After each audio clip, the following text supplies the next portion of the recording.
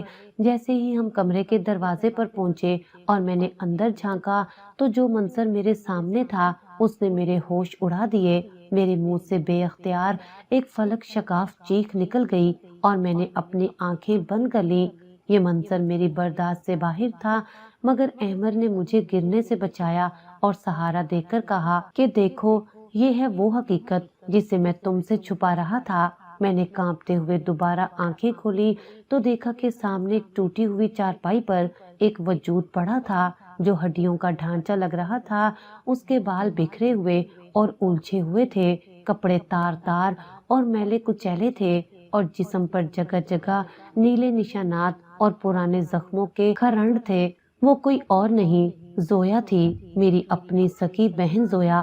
مگر وہ یہ زویا نہیں تھی جسے میں جانتی تھی۔ یہ تو کوئی زندہ لاش تھی جس میں روح نام کی کوئی چیز باقی نہیں تھی۔ وہ ہمیں دیکھ کر اور روشنی پڑنے پر خوف زدہ ہو گئی اور دیوار کے ساتھ لگ کر سہم گئی جیسے اسے مار پڑنے کا ڈر ہو۔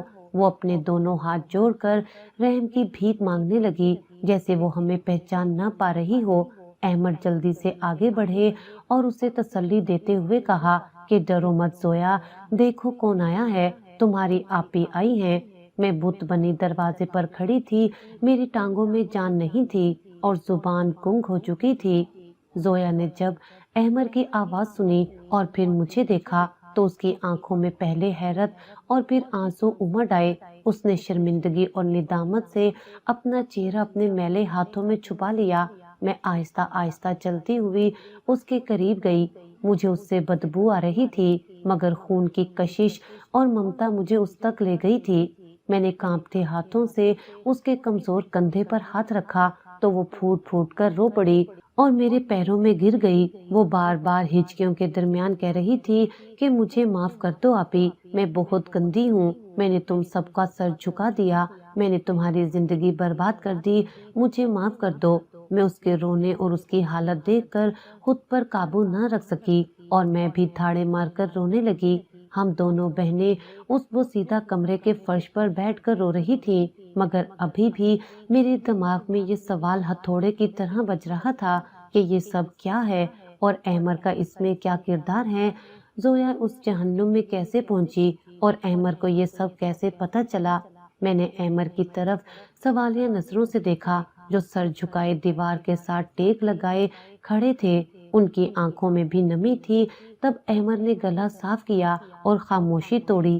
انہوں نے کہا کہ آج سے 2 سال پہلے جب زویا گھر سے بھاگی تھی تو تمہیں اور سب کو لگتا تھا کہ وہ اپنی خوشی سے گئی ہے اور کسی شہزادے کے ساتھ گئی ہے، مگر حقیقت یہ ہے کہ وہ ایک بہت بڑے اور خطرناک دھوکے کا شکار ہوئی تھی۔